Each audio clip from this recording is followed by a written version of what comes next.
Do you doubt your worth? I don't doubt my worth. My brothers and sisters, their evil must not make us lose our good. You heard what I just said? You will be judged by Allah based on your qualities, your statements, not on someone else's statements.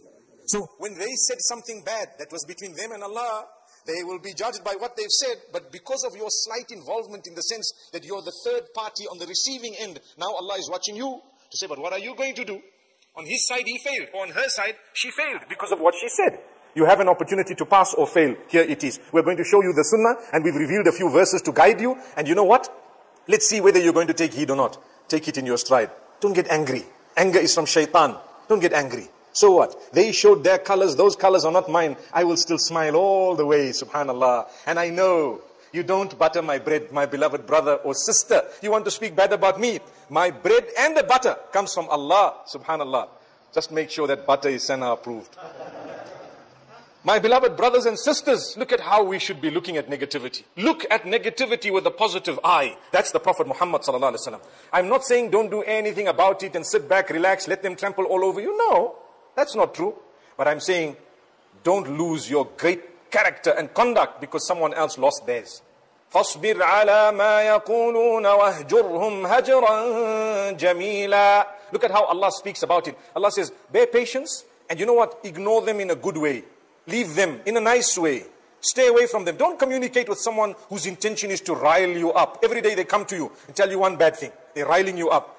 The one who can rile you up is controlling you. The one who can anger you has control over you. They want you to be foolish. So what do? They know we need this guy to get angry. When he gets angry, he's going to hit someone. When he hits someone, we'll do him in for public violence and we'll get him to sign this admission of guilt, to pay the fine and possibly to be in jail. So they've planned it before you even understood what has happened. And when they come, they just watch. By remote control, what's happening to you? You're controlled. But you can break their entire plan. They swear you just smile back. How's it? Swear you again. You alright? Everything good? They call you F's and B's. Hey, guy. Everything lacquer. Subhanallah. When that happens, they will get so frustrated, so irritated because their plan has failed. That's what the Quran is telling you. Don't let people's plans pass. You must understand. There are people out there who will be hating you, disliking you for something. Last time, okay, let me end on this light note. I know I said I would end a little bit earlier, but mashallah, it's not every time that I come to Newlands. There was a guy on the street, and I was driving, and for some reason, when the traffic light turned red, there is a little solid line. You get 2-3 solid lines there. So my bumper must have crossed the first solid line. He looked at me and said, dog. I said, woof, woof. Subhanallah. He was just laughing. He was gone. You know, subhanallah, because he wanted to get me angry.